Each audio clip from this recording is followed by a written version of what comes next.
Bien, bonsoir à tous. Oula, non. On va baisser un petit peu, on est quand même... J'ai déjà la voix un peu basse. De plus, elle est un peu défaillante ces temps-ci. Vous m'en excuserez. Ça va aller, c'est plus adapté, c'est bon. Voilà. rien que ça. Merci de votre présence. Nous sommes contents de vous retrouver. Nous allons donc ouvrir le comité syndical de ce mercredi 13 décembre. On va donc commencer par faire l'appel par le plus jeune d'entre nous qui aujourd'hui n'est autre que mon cher vice-président Nicolas.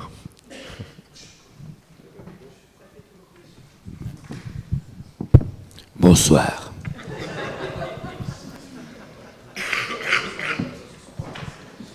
Je vous propose de tous parler comme ça. Ça se payera. Bien, Marquette les Lilles. On a changé de tessiture. Dominique Legrand, présent. Miguel Béadès, présent. Jérôme Mathieu. Karine Lelièvre. Carole Depric. Ah bon, d'accord. Sandrine Denis. Y a-t-il des membres suppléants? Vambrochy, Sébastien Brognard, Michel Sass, Christelle Galland, Lecourt Cédric, Laurent Witteberg, Véronique Aureman, Georges Spadavecchia. Y a-t-il des suppléants? Thierry Bonte pour Verlinghem, Benoît Bourrel, Saint-André, Elisabeth Masse. Elle va arriver, Elisabeth. Pascal Laouste, Jean-Pierre Eurin. J'ai vu Nicolas Lenindre, Didier Parcy, Michel Hulbrock. Très bien. Cyprien Richer. Y a-t-il d'autres remplaçants? Excusez-moi. Ok, c'est noté, merci. Monsieur Garcia. Péranchy, Karim Louzani, Rudy Plateau, Benoît Delobel, Jacques-Yves Delcer. Par Merci. Vanessa Doudin. Lompré, Hélène Monclay. Pierre Spilart. Quesnoy-sur-Dole, Rosemarie Alinck. Samuel Olivier. Serge Mozon. Florence Delchambre. Des suppléants? Christophe Liénard pour Delemont.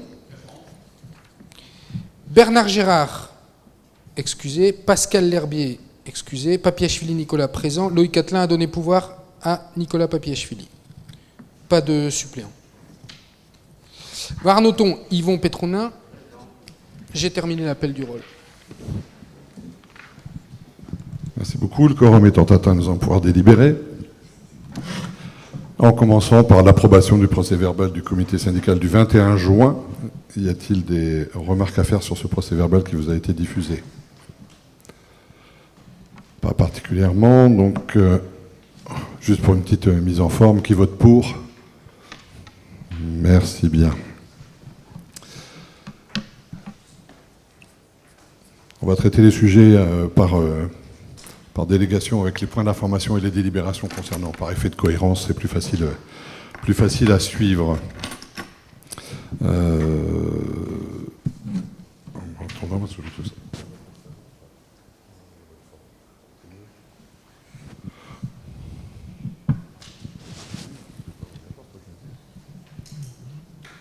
D'accord, ok, donc on le passera en son temps. On va donc commencer. Monsieur Nicolas Papiachvili devant nous quitter probablement un petit peu avant la fin. On va commencer par ce qui concerne l'emploi et services civiques. Merci, Monsieur le Président. Oui, je dois aller à Dortmund. Je joue Non, pardonnez-moi, je serai contraint de partir en effet un peu plus tôt parce que j'ai un impératif personnel. J'aurais aimé jouer à Dortmund, mais non, c'est pas ma vocation. Alors, un point d'information sur l'emploi, le service civique, et notamment donc le lancement de cette nouvelle session qui a débuté le 6 novembre avec 11 volontaires pour cette session. Je rappelle les membres, donc un volontaire sur la thématique sport à Marquette.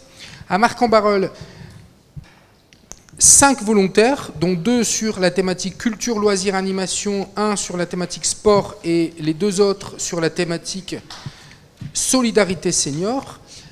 Un volontaire à Quesnoy-sur-Deûle sur la thématique citoyenneté éducation, donc c'est une nouvelle thématique qui a été rajoutée cette année.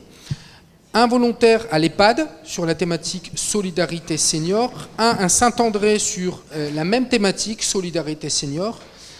Un au CIVOM sur la thématique développement durable. Donc c'est déjà la deuxième année que nous avons cette même thématique et un volontaire. Et donc Vambrochy enfin sur un volontaire sur la thématique culture, loisirs, animation. Donc si on compte, ça fait 11 et il nous reste encore potentiellement 2 missions à pourvoir. Un à Perranchy sur le développement durable et un à Saint-André sur la mission animation, culture, loisirs. Je rappelle de ce fait que si vous connaissez des jeunes qui sont susceptibles d'être intéressés par ce service civique, eh bien, vous pouvez les orienter vers nous, étant précisé que la session doit commencer avant le 31 décembre, d'accord, et se terminera début juillet. Donc, ce qui nous laisse peu de temps, mais bon, on ne sait jamais. Si vous entendez parler, il y a encore 2 postes à pourvoir. Merci.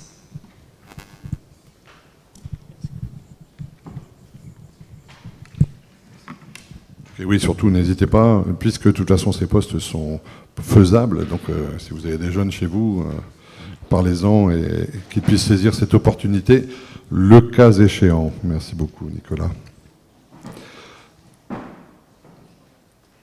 N'ayant pas de délibération concernant cette délégation, nous allons passer à l'animation développement durable, avec les commentaires, avisés et informations concernant nos prochains événements.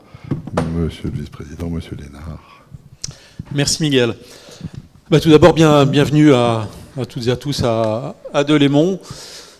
Si vous prenez quelques gouttes de pluie, c'est que voilà, on a une toiture qui filtre les plus gros morceaux, mais qui laisse passer de temps en temps. Voilà, et comme toutes les communes, je crois, on a quelques problèmes pour obtenir les subventions. On en parlait tout à l'heure avec Rosemary. Les travaux qui devaient normalement se dérouler cette année sont reportés. Mais bon, je crois qu'elle peut encore faire office un petit peu. En tout cas pour ce soir, ça ira. Mais si vous sentez une goutte, décalez un peu, c'est que la fuite est au-dessus de votre tête.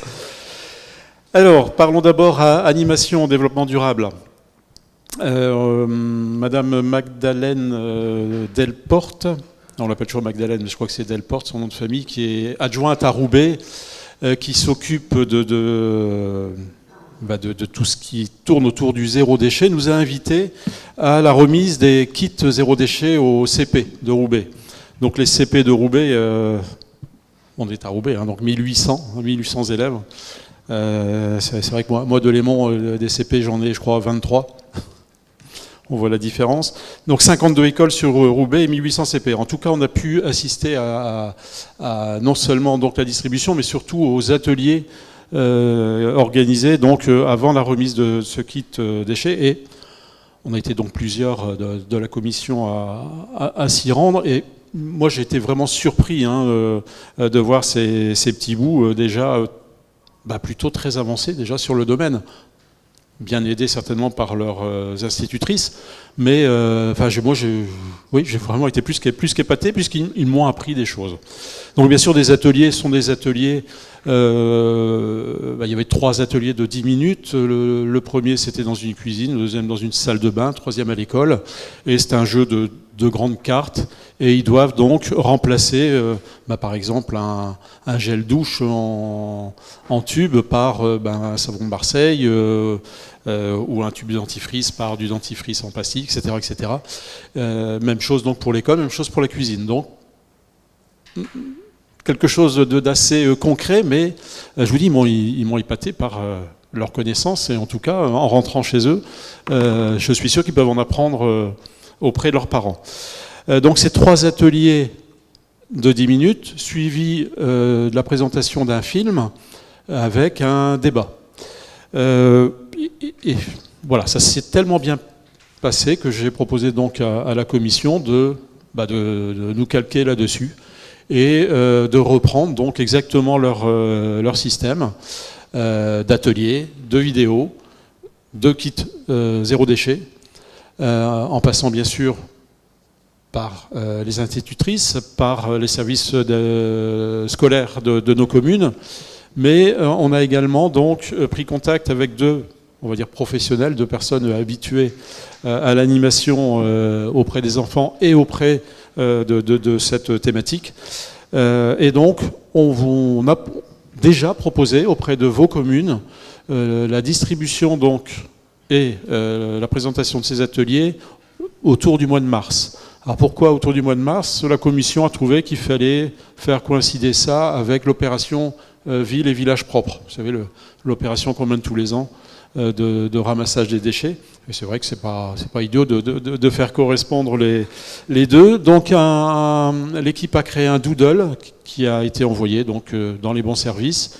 Je sais que la plupart des communes ont déjà répondu, puisqu'on a regroupé donc, sur 2 semaines les interventions dans les différentes communes en demandant à chaque commune de prendre une journée. Bonsoir Elisabeth et bienvenue à Delémont.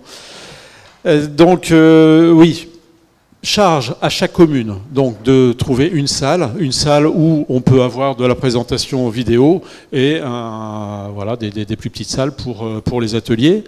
Au niveau donc humain, je dis bien donc, on s'appuie bien sur les institutrices, les accompagnants, le personnel périscolaire des communes et le CIVOM, donc on aura bien au minimum 2 personnes pour s'occuper aussi de ces animations. Voilà ce que je peux en dire. Donc les dates, je les ai notées ici, c'est entre le 11 mars et le 26 mars. Voilà. Selon les dates convenues avec les communes. Alors, on a demandé à chaque commune, sur ce doodle, de fixer une journée. Ça permettra plus facilement le déplacement des personnes et du matériel d'animation. Voilà. Et donc les élus, bien sûr, sont bienvenus aussi. Je vous dis, il y a plein de choses à découvrir auprès des enfants. On passe à l'animation. Enfin, à moins qu'il y ait des questions là-dessus. On souhaite le maximum de participation et que ça se passe bien, que l'information se diffuse et que ce type d'organisation et d'ateliers, etc., puisse se servir de modèle aussi à d'autres choses, sans doute. Oui, bien sûr. Ça, on pourra développer toujours dans ce cadre du zéro déchet, et puis on démarre avec les enfants, mais le but, c'est de suivre le modèle de Marquette, de Saint-André, de toutes ces communes qui ont déjà lancé le défi zéro déchet auprès des familles. Mais ça, ce sera pour la suite. Commençons avec les enfants et donc avec les CP. Je passe à l'animation. Donc, on arrive à Noël. Et on a réfléchi un petit peu en commission. On se demandait si on allait renouveler l'histoire de la tombola, vous savez, qui était basée sur « Le Père Noël est un sportif ». Et à la demande de plusieurs communes, notamment de Verlinghem, qui a déjà démarré la semaine dernière, on a décidé de le continuer. Vous savez, ça nous permet de remettre des prix le jour d'un conseil syndical, avec toujours un beau vélo en premier prix. Merci Michel de nous avoir laissé cette possibilité donc de tombola. Alors, puisqu'on parle de tombola, c'est qu'il y a donc à Verlinghem, je ne sais plus si c'était le badminton qui a commencé ou une autre association. Enfin, je sais qu'il y a 2 associations qui ont lancé des événements sportifs. À Quesnoy, c'est samedi prochain. avec donc la balade du Père Noël pour les enfants sur un petit parcours, ou pour les adultes qui choisissent de faire ce petit parcours, et pour les adultes, un parcours qui viendra à Delémont. Un parcours de 12 km, c'est pas non plus le bout du monde, et ça vous permettra de suivre d'abord la Deule, puis la Lys, arriver à Delémont. Et on arrive par un côté du canal, alors il me semble que c'est par la rive droite, et on repart par la rive gauche. Alors, surtout si ça vous intéresse, allez sur le site du CIVOM Alliance Nord-Ouest, vous pouvez vous inscrire. En vous inscrivant, ça vous permettra de repartir avec un ballotin de chocolat. Donc, bon, ça vaut le coup de s'inscrire. Voilà pour la balade du Père Noël, pour donc Quesnoy et Delémont. Et je ne sais plus ce qu'il y avait encore d'autres, mais il y a d'autres animations encore. Mais tout ça, c'est bien sur le site, comme d'habitude. Hein, nos garçons la font toujours bien suivre. Tous ces événements, allez voir sur le site du CIVOM Alliance Nord-Ouest. Le rendez-vous, donc c'est Quesnoy-sur-Deule, devant le château, à 14h. Voilà, voilà. Je passe aux fêtes de l'eau, après l'hiver et l'été, le mois de juin. Donc cette année, 31 mai, l'inauguration à Marquette.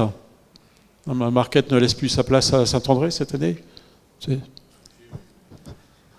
Donc à Marquette, bien sûr, hein, qui avait gentiment donc laissé sa place l'année dernière à Saint-André, mais qui retrouve donc sa place cette année.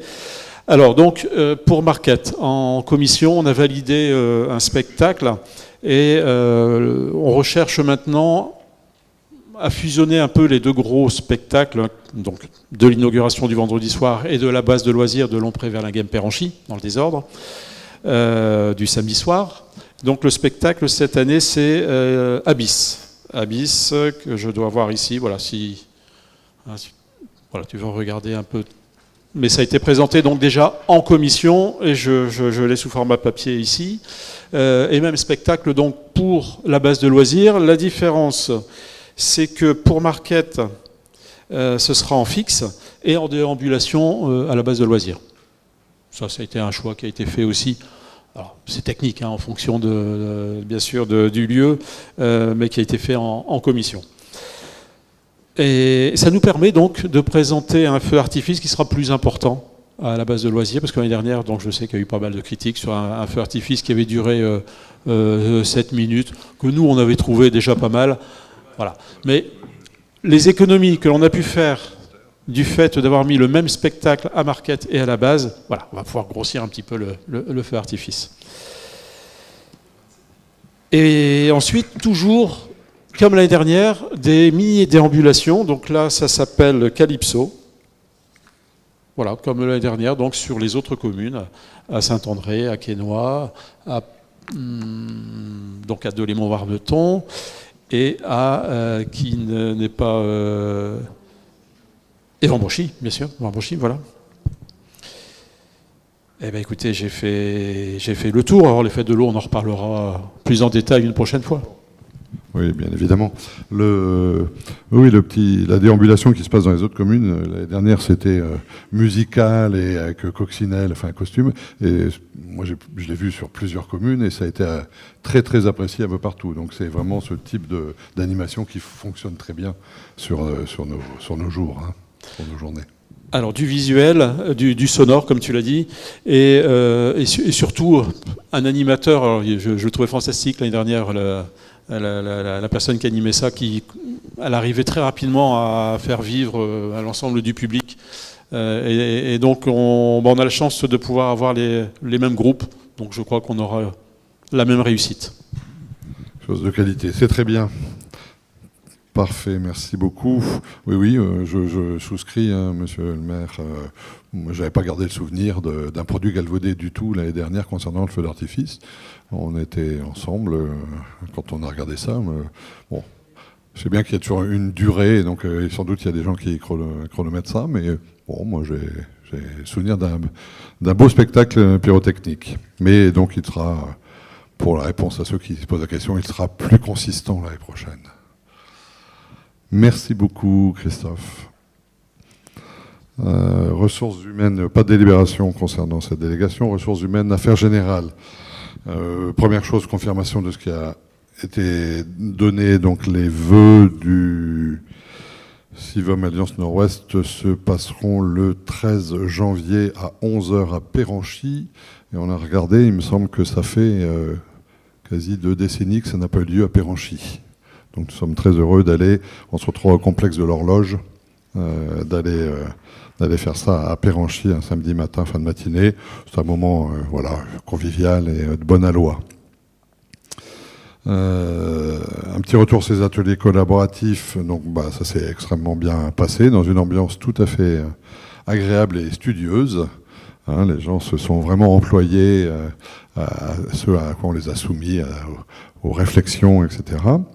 Donc, je remercie évidemment toutes les personnes qui sont venues et qui ont apporté leurs réflexions. On a reçu très récemment la synthèse de KPMG sur les échanges et réflexions. Donc on va pouvoir, dès le début de l'année prochaine, en faire le tri, en ressortir ce qui est réalisable, etc. On va filtrer en fonction des réelles possibilités et puis on va vous faire des propositions directement attenantes à ces remarques. Donc on verra ça sur le premier semestre 2024. Dernier petit point d'information concernant l'ENT, sujet chaud et d'actualité concernant les communes. Donc les communes ont reçu en octobre un courrier leur disant les élèves de vos écoles primaires n'auront plus l'ENT si vous ne souscrivez pas avant le 1er juillet 2024. Peu de gens sont en capacité de réagir dans cette durée-là. En échangeant, nous avons en l'occurrence une compétence coordination des politiques des communes en matière scolaire, sur lequel ont adhéré la plupart des communes. Et donc, de ce fait, nous avons, en nous appuyant sur cette délégation, envoyé un courrier au syndicat mixte qui a été conçu et formé pour être le support de vente de cet accord. Je les ai donc interpellés téléphoniquement et par écrit en confirmation comme ils l'ont demandé. On attend leur réponse, on ne l'a pas encore, donc on va repousser dès cette semaine ou début de semaine prochaine. On va essayer de trouver quelques contacts pour eux.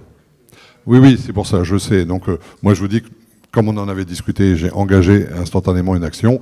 Aujourd'hui, on bat plusieurs fers. On bat celui de la MEL, on bat celui des communes, et on bat celui du CIVOM. Voilà, ce qu'on attend, c'est de savoir où ça retombera, et ce qu'ils accepteront ou ce qu'ils ne reprendront pas. Voilà, la MEL, je n'ai pas attendu qu'elle se retourne. J'ai lancé l'action dès qu'on en a parlé. On verra bien. L'important, c'est que les communes soient couvertes et que l'ENT puisse perdurer dans toutes nos écoles. C'est quand même là l'essentiel. En tout cas, on mène toutes les pistes à la fois et ça ira bien. Tu as un micro, s'il te plaît.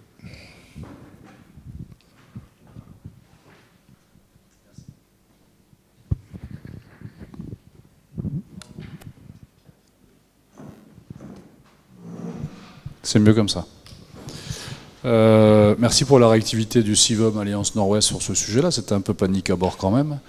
En précisant sous le contrôle de mes collègues maires qu'on a suivi l'affaire de près également avec la métropole européenne, qui avait, juste pour informer tout le monde, écrit dès l'été 2021, Monsieur le Président avait écrit à la région en disant que la MEL ne transférerait pas de compétences sur le sujet. On était à l'été 2021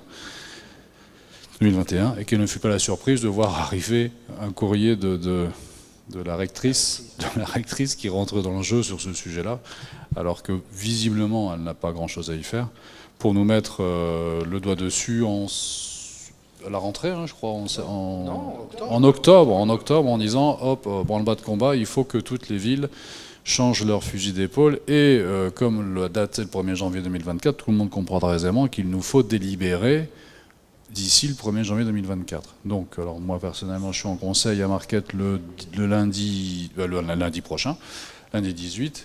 Maintenant, la MEL a travaillé et on peut adhérer via les syndicats qui vont bien avec un tarif qui a été revu, avec le toute taxe et le hors taxe. Donc, c'est la délibération Voilà, de commune par commune, et visiblement on a plus de 100 communes de la MEL qui vont dans ce sens-là. Mais en tout cas, il y a une chose importante que je voulais poser ici, c'est la réactivité que vous avez eue, Monsieur le Président, avec les équipes, pour pouvoir faire cette démarche pour laisser personne dans la mouise. Et c'est là où on voit que la strate de Sivom Alliance Nord-Ouest peut aussi être une solution. Elle a en tout cas servi de résonance à une réflexion, puisque le premier échange qu'on avait eu sur le sujet, c'était la MEL n'ira pas. Donc voilà, je pense que tout ça fait cliquette, et moi j'ai rien à reprocher à la MEL sur sa réaction antérieure et tout, c'est pas du tout le sujet. En tout cas, on s'est donné, nous, capacité à avoir une solution. Et comme on l'a exposé, il faut d'abord que ça soit accepté, et deuxièmement, si ce n'était pas par le syndicat mixte, la facture, elle est plus que doublée, quand même. Donc il y avait un enjeu, 3,04 hors taxe pour 1,35, 1,40 adhérents. Bon, il y a un petit enjeu quand même à l'échelle d'une dizaine de communes, pour ce qui nous concerne. Voilà, ça c'était le troisième point d'information. J'ai 2 délibérations à vous proposer. L'installation d'un nouveau délégué titulaire et suppléant pour la commune de Saint-André. Monsieur Wilbrook, qui était déjà suppléant, devient titulaire, et Madame Lydie Yap rentre comme suppléante au titre de la ville de Saint-André. C'est comme ça que ça vous est proposé. Donc si vous n'y voyez pas d'inconvénients ou de remarques particulières, je le soumets donc à votre vote. Qui vote contre? Qui s'abstient? Merci beaucoup. Une deuxième délibération, recrutement de contractuels pour accroissement d'activité. Il s'agit ici de nos archivistes. Nous avons aujourd'hui 2 archivistes, une sur fonction territoriale, l'une contractuelle, et quand on fait l'état des demandes que nous avons de l'ensemble des communes sur l'action archive même, c'est-à-dire le travail de base, et sur les actions complémentaires que l'on peut être amené à mener, et sur lesquelles on est plutôt ouvert et comme d'habitude de qualité quand on accepte d'intervenir, et avec les communes qui sont en soi sorties, mais qui en réalité continuent à acheter de la prestation chez nous, c'est-à-dire Bondu et Lambersart, nous arrivons à un ratio qui nous amène à 2,75, 2,80 de mémoire ETP. Et donc on va aller vers le recrutement d'un 3e archiviste. Il est donc proposé la délibération pour le recrutement, et on en profite au passage pour changer la nomenclature sur la 2e personne qui est déjà chez nous. C'est-à-dire qu'on est sur le grade d'assistant de patrimoine, catégorie B, c'est la recommandation du centre de gestion tout simplement. Donc la nouvelle personne serait sous ce régime-là, et la seconde qui était déjà chez nous, on la passe sous ce même régime, par effet de cohérence bien évidemment. D'accord ? Voilà, c'est donc la proposition qui vous est faite, et ce qui nous permettrait de répondre, monsieur le maire, particulièrement aux demandes et aux interventions.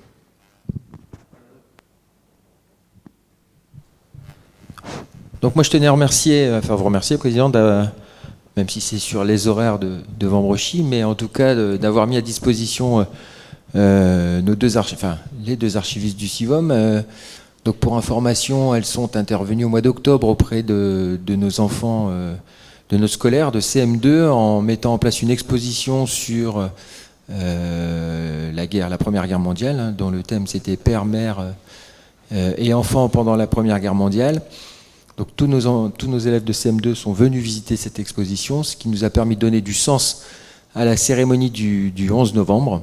Donc voilà, je pense que le Sivom, par cette action, contribue justement au devoir de mémoire que les communes mettent en œuvre, et on va sans doute renouveler l'opération au 8 mai. Voilà, donc en tout cas, travail de qualité qui a été proposé par Catherine et Solange, nos 2 archivistes. Tout à fait, nous avons du personnel tout à fait approprié, et qui a surtout l'esprit ouvert, et qui permet de mettre en place ce type d'opération. Comme vous le signez, monsieur le maire, c'est bien sur le quota des jours déterminés ensemble avec la commune de Vambrechy, qui est demandeuse, et on le sait, c'est pour ça qu'on essaie de s'adapter, d'avoir un peu plus d'heures pour pouvoir agir là-dessus, dans la mesure où on a, comme vous le remarquez, des champs. C'est-à-dire le premier champ, ce qui a créé le service, c'est la gestion des archives des communes, et il s'avère que, de par cette connaissance, puisque nos archivistes ont la chance de d'éplucher les trésors qu'il y a dans les armoires des communes, ou les trésors, ou parfois les trésors très dépéris, mais bon, on essaie de soigner tout ça, et donc de pouvoir proposer d'autres choses. Donc vous avez vu, on a d'abord fait naître des expositions virtuelles qui sont quasi permanentes, vous en avez quasi tout le temps. Et de fait, à partir de ce travail-là, il a été possible et imaginable de concevoir des opérations particulières qui pourraient être demandées par les communes sur leur ratio de jours. Il n'y a aucun souci, on est plutôt ouvert à cela. Donc on les félicite.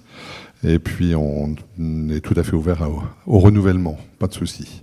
Je vous soumets donc cette délibération au vote. Qui vote contre? Qui s'abstient? Merci beaucoup. Monsieur Sass, je vous passe la parole concernant vos informations et évidemment les délibérations y afférentes, s'il y en a, je pense. Donc moi, je n'ai pas d'informations spéciales à vous donner, mais 3 délibérations à vous proposer. Tout d'abord, la mise en place de la nomenclature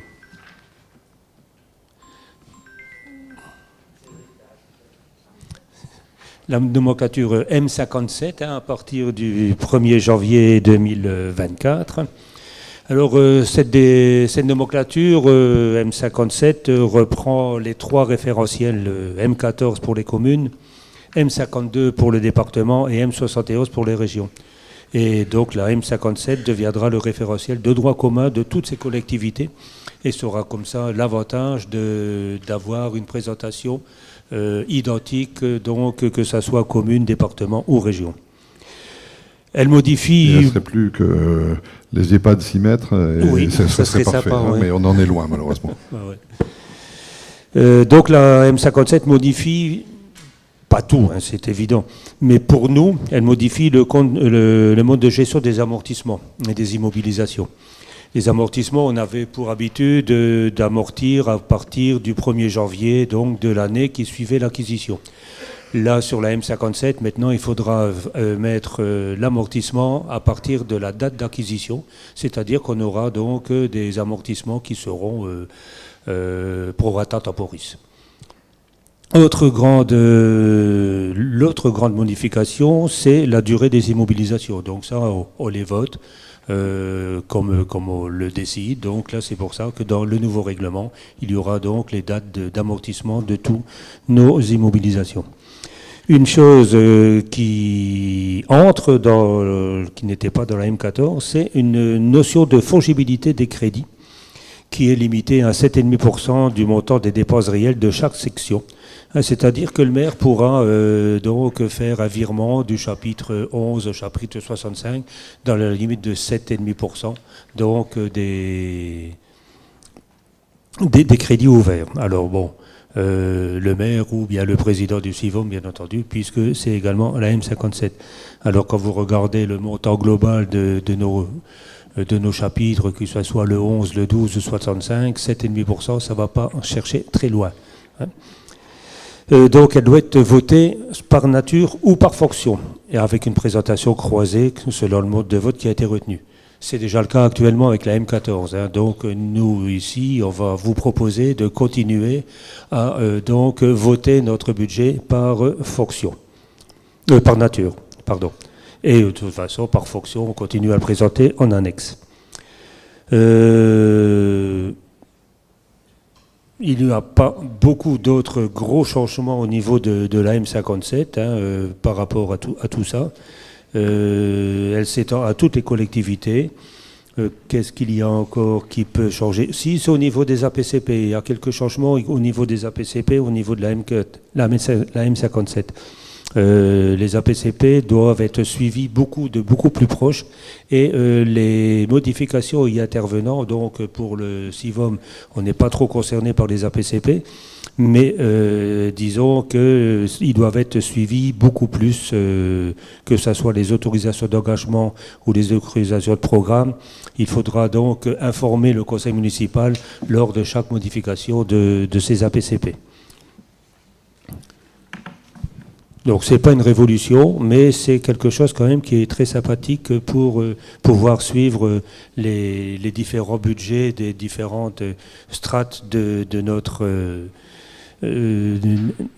nos villes et puis de tout ce qui est au-dessus de nos différents établissements donc publics. La suite logique de cette mise en place, c'est l'adoption, l'approbation du règlement budgétaire et financier. Le règlement qui vous a été proposé, il prend un certain nombre de pages. Il est, selon les modèles qui nous ont été proposés par la trésorerie, il est assez clair, à mon avis.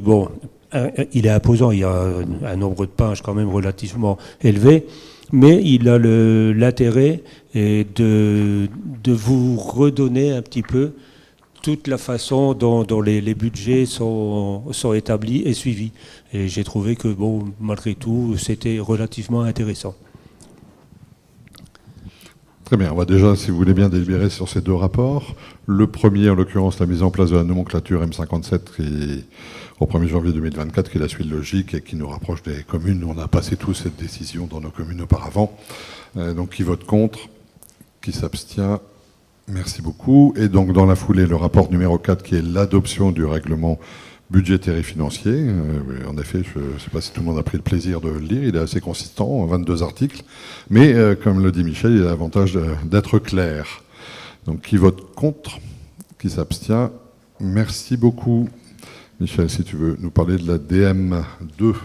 Oui, alors la DM2, attendez que je la reprenne, la DM2 ne trouve pas de changement du tout au niveau donc du chapitre 11, puisque c'est quelques modifications internes au niveau donc des différents comptes qui vous seront explicités au niveau du compte administratif. En revanche, au niveau du chapitre 12, là, on a une petite modification globalement, puisqu'elle diminue de 1 300 €, ce chapitre 12, pour les reporter donc au chapitre 65.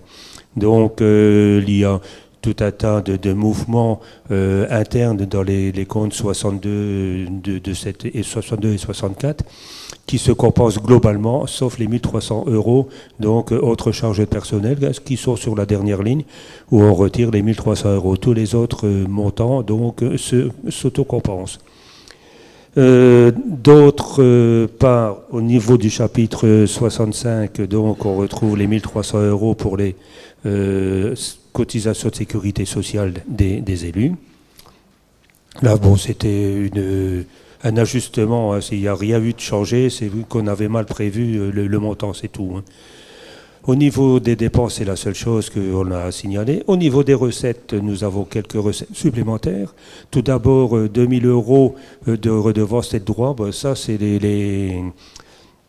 c'est de l'Enfait, de l'hélice Enfait, qui nous a rapporté un peu plus au niveau de la vente, donc des tickets, notamment des bateaux. Donc on a 2 000 € de produits en plus. Et on a aussi 24 224 € au 748 388. C'est la dotation de compensation de la TH. On l'avait déjà eu l'année passée, mais on ne l'avait pas budgété. On l'a eu, on était surpris de l'avoir et on n'était pas sûr de l'avoir cette année. Donc on a préféré donc ne pas le budgéter. Et donc la surprise est là, on a 24 000 € de compensation de TH en supplément. On a une subvention exceptionnelle de 1 700 €, ça c'est toujours pour, là c'est je réussis jamais à retenir toutes les initiales, toutes les lettres, si tu peux me les dire à moi.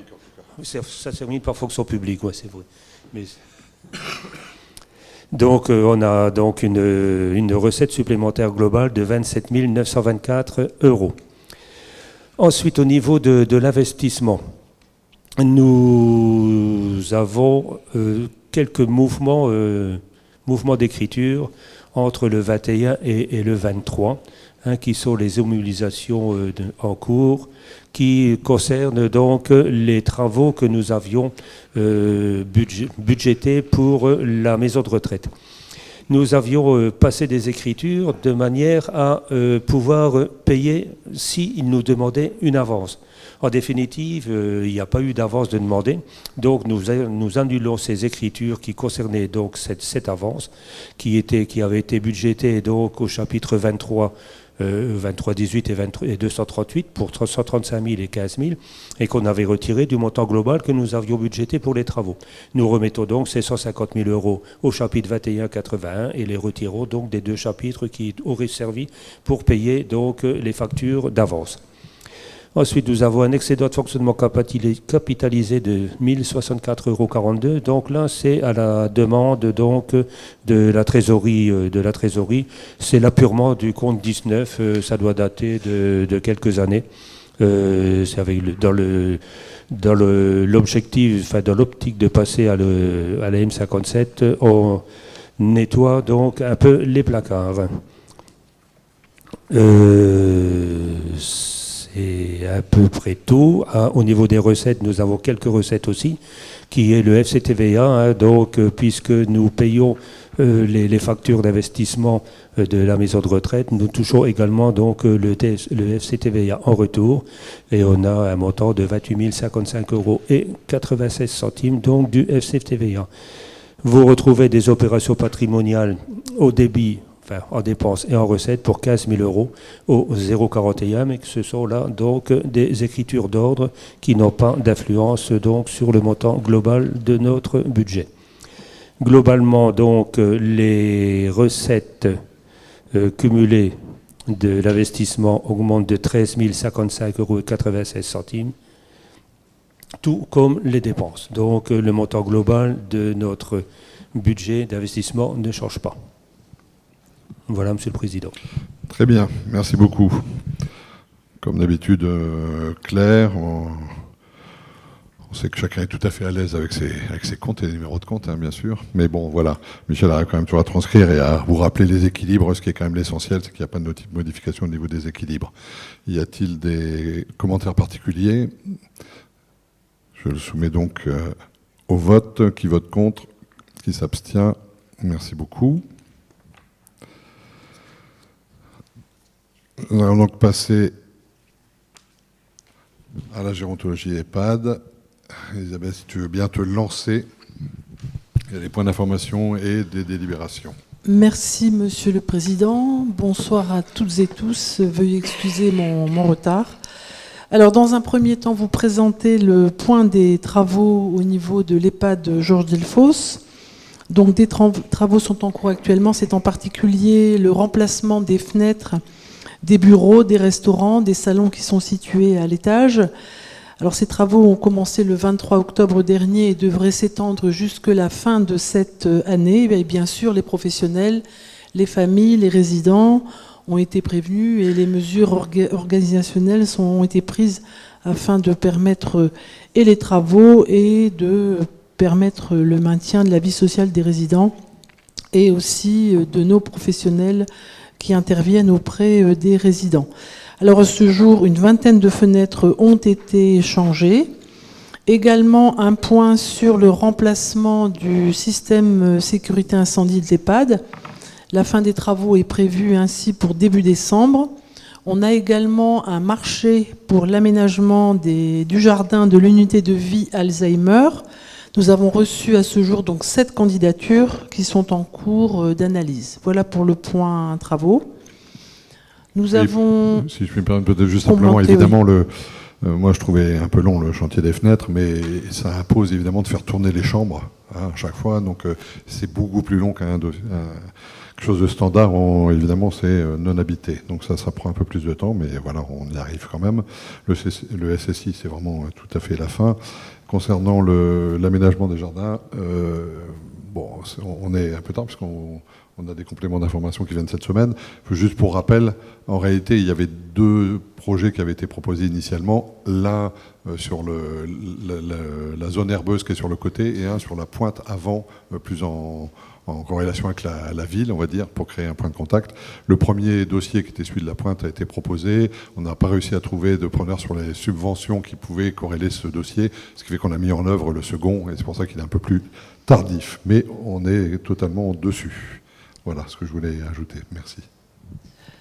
Alors, le point suivant concerne la remise des cadeaux aux résidents. Donc, cette année, cette remise aura lieu le 21 décembre à 11h30 au niveau de l'EHPAD. Il est prévu donc comme cadeau un coffret comportant donc une écharpe, foulard et parfum accompagné donc d'une plante. Et en particulier, ça sera une jacinthe cette année, Monsieur le Président. Voilà. Je vais vous illustrer maintenant l'annexe de l'activité prévisionnelle 2024. Comme vous le savez, ou je vous le rappelle, l'annexe qui est relative à l'activité donc de l'EHPAD 2024 reprend en particulier donc l'occupation de la résidence de ces 4 dernières années en fonction du GIR des résidents.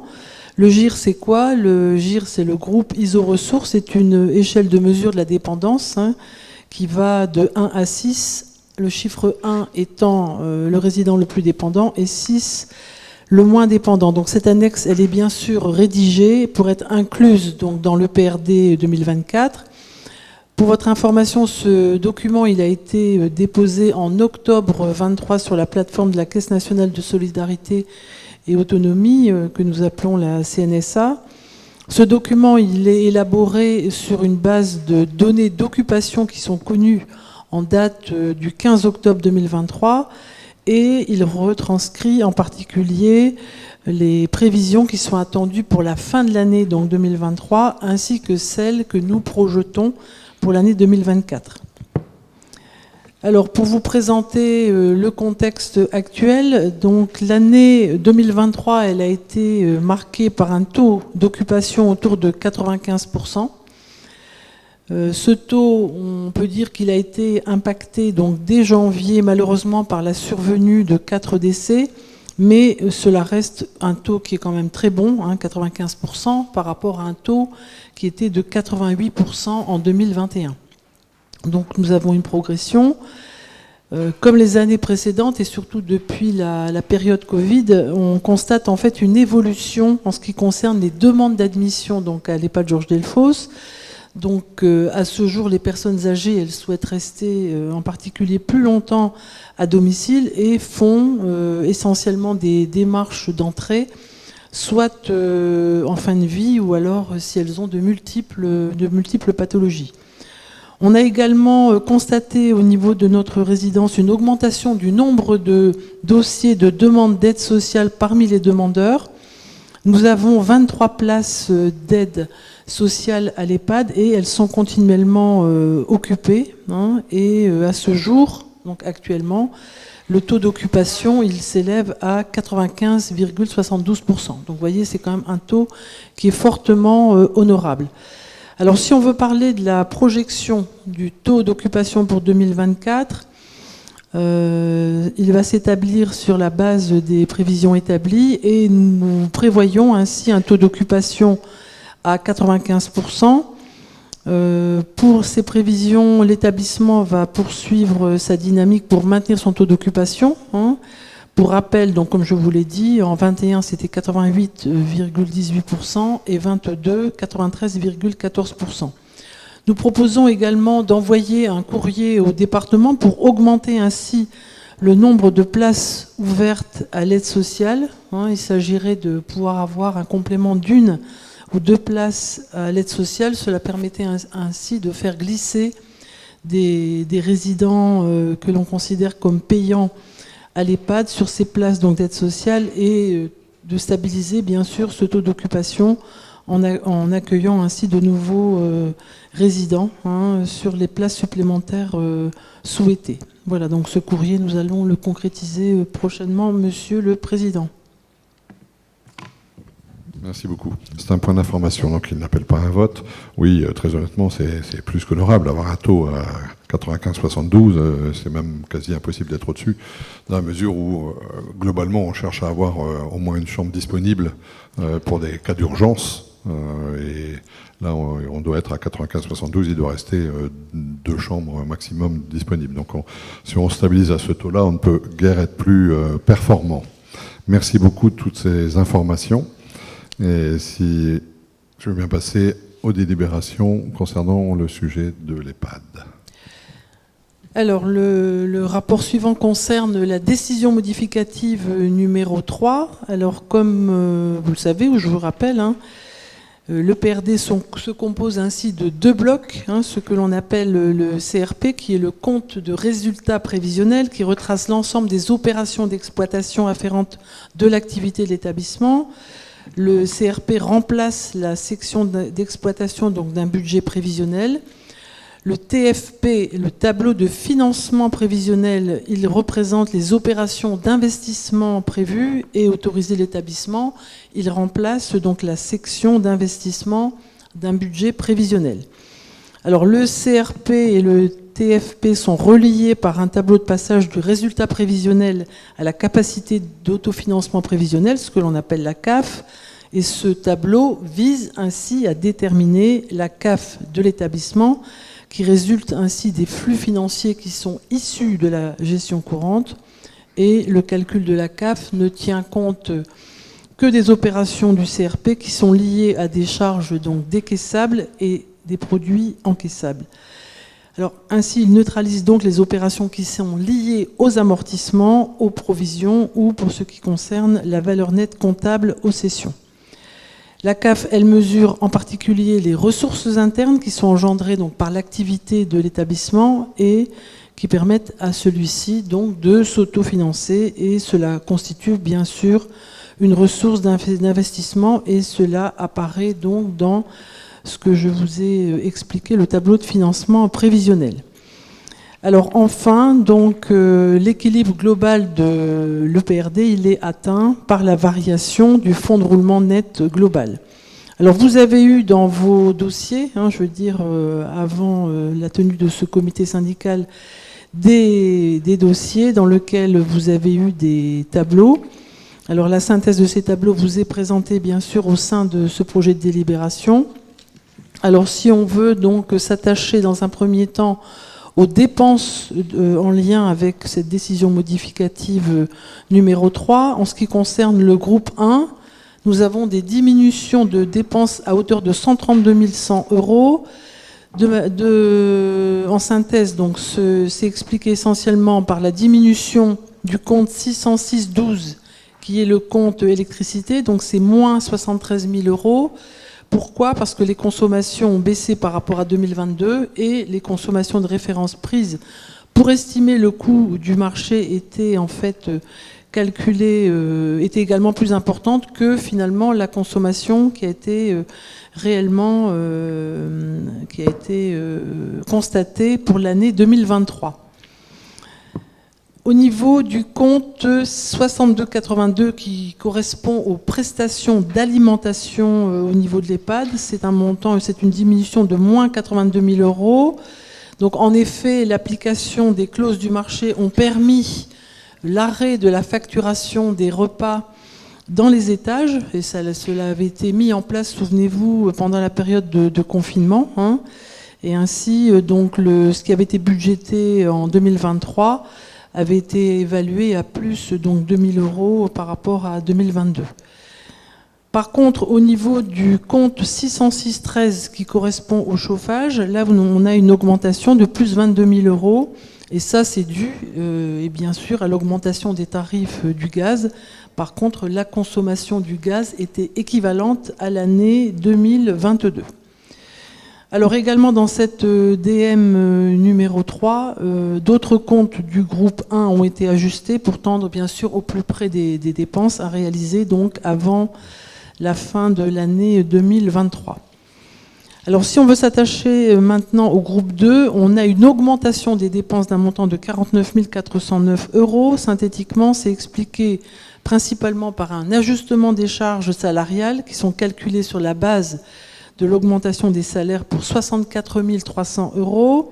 En revanche, on constate une diminution des dépenses du personnel non médical de moins 15 290 € pour des postes qui sont non pourvus, des postes vacants. Donc on a cette explication. Voilà. Et de la même façon que nous avons ajusté les comptes du groupe 1, les comptes du groupe 2 ont été ajustés donc, pour tendre donc, au plus près des dépenses à réaliser également avant la fin de l'année 2023. Le groupe 3, nous constatons une augmentation des dépenses de 7 580 €. Ce groupe, il est essentiellement marqué par une augmentation des dépenses au compte 673 qui correspond à des titres annulés sur l'exercice antérieur, c'est-à-dire plus 45 000 € concernant l'admission d'un résident à l'aide sociale. Parallèlement, on a une diminution des dépenses au niveau du compte 618 de moins 26 000 € en raison des frais de formation qui avaient été dans un premier temps prévus au budget mais qui ont été non réalisés sur l'année 2023. Il s'agit en particulier de la formation sécurité incendie qui avait été prévue suite au changement du système d'information incendie au niveau de l'EHPAD mais qui est reportée en 2024. En effet, les travaux sur le SSI ne sont pas terminés, donc cela va être bien sûr prévu. Nous avions également prévu la formation bien-traitance qui était prévue en 2023. Et là, l'explication, c'est que l'organisme de formation n'a pas pu fournir de disponibilité à l'EHPAD pour les formations 2023. Mais pour vous rassurer, ces formations sont également prévues sur l'année 2024. Et également, de la même façon que nous avons procédé pour le groupe 1 et 2, il est nécessaire donc d'ajuster les comptes du groupe 3 pour tendre au plus près donc des dépenses à réaliser avant la fin de l'année 2023. Donc je vous ai parlé là maintenant, je vous ai parlé des dépenses, je vais maintenant vous parler des recettes. Alors les recettes du groupe 1, on a une augmentation des recettes de plus 146 157 €. C'est expliqué principalement par l'augmentation de la dotation perçue de l'ARS au compte 7351. Cela concerne des produits des EHPAD pour un montant de 102 429 € et également la recette générée par l'admission d'un résident à l'aide sociale pour plus 45 000 €. On a également sur le compte 7352 des produits des EHPAD à la charge du département un crédit de plus 311 243 € et également le compte des produits à la charge des usagers sur le compte 7353 qui est minoré d'un montant de moins 266 358 €. En ce qui concerne les recettes du groupe 2, on a une baisse des recettes donc d'un montant de 18 214 €. Sur les produits, donc c'est moins 2 430 €. On a également le remboursement personnel non médical, remboursement sur le personnel médical, remboursement sur les charges de sécurité sociale donc dans ce groupe 2. Sur le groupe 3, on a une baisse des recettes d'un montant de 32 825 €. Vous avez également dans votre dossier le tableau de passage du résultat donc à la CAF. On a en fait un résultat comptable prévisionnel qui, suite à la DM2 de PRD 2023, était de 104 936 €. Nous passons suite à la DM3 à un montant de 92 500 €. En ce qui concerne la capacité d'autofinancement, nous avions une insuffisance d'autofinancement de 160 098 € suite au vote de la DM2 et nous avons une insuffisance d'autofinancement suite à la DM3 diminuée donc d'un montant de 2 306 €. Les amortissements prévisionnels dans ce tableau ont été diminués donc d'un montant de 12 436 € et suite aux diverses modifications qui ont été exposées au CRP, le résultat prévisionnel déficitaire, il est diminué de 170 227 € et comme je vous l'ai dit, l'insuffisance d'autofinancement, elle est ainsi diminuée de 157 791 € par rapport aux prévisions antérieures. Si on veut s'attacher à l'investissement, donc dans le tableau qui vous a été également présenté, le tableau de financement, il y a lieu donc de prendre en compte une augmentation de 139 000 €, l'insuffisance d'autofinancement ayant été diminuée donc sur le fonds de roulement et est ainsi diminuée donc à hauteur de 18 791 €. En dernière représentation, cela concerne le fonds de roulement net global, le FRNG. On avait un fonds de roulement net global qui avait été estimé dans un premier temps à 1 92 823 € et il est donc rapporté maintenant, prévisionnel sur la fin de l'année 2023, à un montant de 694 517 €. Voilà, Monsieur le Président, sur l'illustration de l'ADM numéro 3. Tout à fait. Quand je vous disais que si tout le monde était à la même 57, ça nous simplifierait quand même nettement la tâche. C'est vraiment une gestion très, très particulière, bon, qui est comme elle est, elle nous est imposée par l'ARS, mais ça ne nous simplifie nettement pas la tâche, puisqu'à chaque fois, il faut retourner sur des terminologies qui ne sont pas les mêmes, pas celles qu'on a l'habitude, etc. Donc c'est un travail extrêmement ardu, mais qui amène de toute façon au résultat prévu, ce qui est quand même l'important. Je vous soumets donc, sauf si vous avez des questions particulières à poser à Elisabeth. Moi j'aurais une question, Monsieur le Président, ma vice-présidente. Je ne retrouve pas dans le tableau, concernant les recettes du groupe 3, les 32 825 suite à un refus de subvention. Refus de subvention de qui ? C'est sur un sujet d'appel à projet. En fait, on avait, souvenez-vous, on vous avait présenté lors du budget de l'année 2023, un appel à projet pour réhabiliter les cuisines qui sont situées aux étages afin de permettre, je veux dire, des animations pour améliorer le lien social et des cuisine, je veux dire, à visée thérapeutique. Et en fait, nous n'avons pas réussi à avoir la subvention que nous avions demandée. Bien sûr, nous pouvons représenter. C'était à la Fondation de France. Oui. Voilà, Fondation de France, oui, voilà. Mais nous pouvons éventuellement représenter, je veux dire, notre dossier. Je pense qu'il faut peut-être l'illustrer d'une façon différente. On réfléchit justement à le réécrire d'une façon différente, mais on va le représenter cette année. Parce que c'est quand même dommage. On a des cuisines au niveau de chaque étage. Donc il y a peut-être moyen de dire que c'est pas seulement la réhabilitation des cuisines, mais c'est peut-être permettre aux résidents de éplucher, les résidents épluchent eux-mêmes leurs légumes, ils cuisinent, et puis finalement, ce qu'ils ont cuisiné, eh bien, ça constitue le repas du soir, peut-être pas pour toute la résidence, parce que ça va pas être possible. Voilà, mais donc je pense qu'il faut peut-être le décrire d'une façon différente pour pouvoir avoir la subvention. Donc nous allons retenter cela cette année. Oui, c'est un projet auquel on tient, qui nous semble tout à fait intéressant pour les résidents. Donc on y retournera sous une forme différente, mais on espère bien y arriver. Donc s'il n'y a pas de commentaire particulier, qui vote contre, qui s'abstient, je vous remercie. Alors comme maintenant vous êtes bien chaud, vous avez bien tout en tête, on va pouvoir continuer sur le rapport numéro 7, état prévisionnel des recettes et dépenses 2024 de l'EHPAD. Alors donc vous avez également eu le tableau, je veux dire, dans votre dossier. Donc si on veut s'attacher au groupe 1, on a une baisse des dépenses d'un montant de 35 000 €. C'est essentiellement dû donc à la baisse du coût de l'électricité, donc suite à un nouveau marché que nous avons passé. En ce qui concerne le groupe 2, ce sont des augmentations des dépenses d'environ 75 000 € pour prendre en compte donc l'augmentation globale des charges de personnel et également la rémunération de l'apprenti sur 12 mois contre 4 en 2023, parce que vous vous souvenez, on a passé un rapport sur la possibilité de recruter un apprenti au niveau de l'EHPAD. Au niveau du groupe 3, on a une baisse des dépenses de 21 590 € en 2023.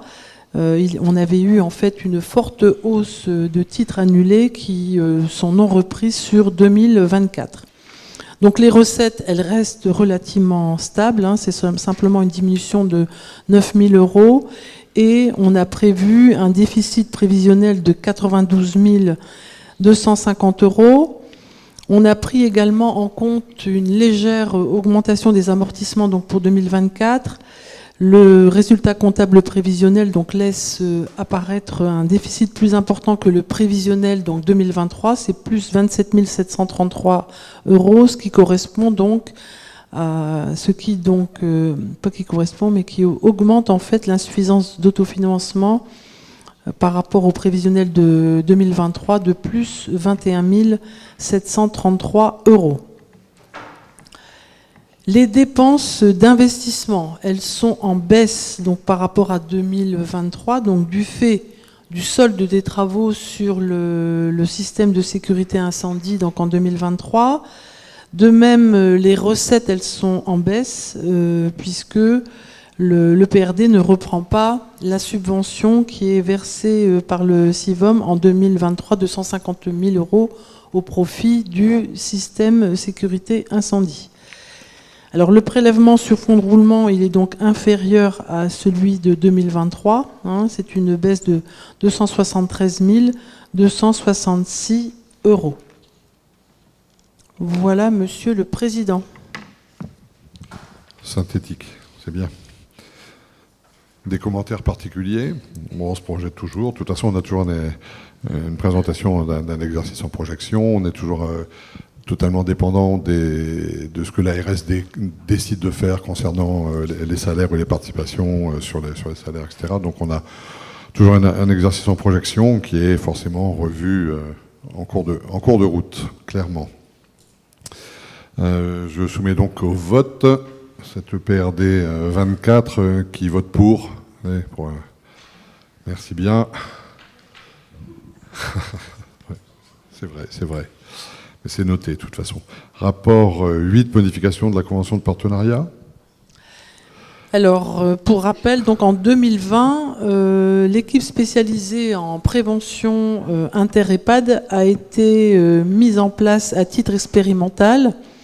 En 2022, nous avions conclu une convention initiale qui a été signée donc, entre l'EHPAD et l'ESPREV. En 2023, donc, la pérennisation de l'ESPREV par l'ARS Hauts-de-France a induit la modification de cette convention de départ au titre d'inclure de nouvelles thématiques, comme par exemple l'hygiène bucco-dentaire. Donc il y a lieu de modifier cette convention. Vous dire que la convention, elle est conclue pour une durée de 3 ans. Elle est renouvelable également par tacite reconduction pour une durée maximale de 6 ans.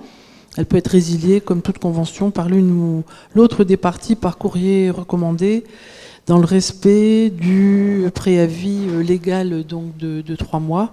Et toute modification de cette convention pourrait faire l'objet donc d'un avenant. Voilà pour l'illustration de cette modification de convention de partenariat. Oui, toujours intéressant ces partenariats qui n'ont pas de coût et qui nous apportent du professionnalisme et des éléments supplémentaires. Donc on n'a pas à s'en priver. Merci beaucoup. Qui vote contre? Qui s'abstient? Merci beaucoup. Et le rapport numéro 9, convention de partenariat entre le CHU de Lille et l'EHPAD pour l'accès direct à un avis gériatrique. Alors l'objectif de cette convention de partenariat, c'est d'engager des actions communes qui tendent à améliorer, à fluidifier le parcours des personnes âgées. Donc il vous est proposé ainsi donc, de conventionner avec le CHRU de Lille afin de faciliter donc, l'accès direct à un avis gériatrique et également à l'offre de soins qui est proposée par le CHU aux résidents de notre EHPAD. La convention ainsi qui vous a été jointe dans le dossier, elle fixe les diverses modalités donc, de mise en œuvre de ces objectifs. Cette convention, elle est conclue également pour une durée de 3 ans et elle peut être reconduite donc, par un avenant d'une même durée de 3 ans et elle peut être également résiliée par l'une ou l'autre des parties par courrier recommandé. Et bien sûr, toute modification doit faire l'objet d'un avenant. Voilà, Monsieur le Président. Même données, mêmes éléments, on est tout à fait preneur de ce genre de dispositif. Je vous le soumets donc à votre vote. Qui vote pour le dernier? Merci beaucoup. Nous en avons donc terminé avec les délibérations et apports de ce conseil syndical.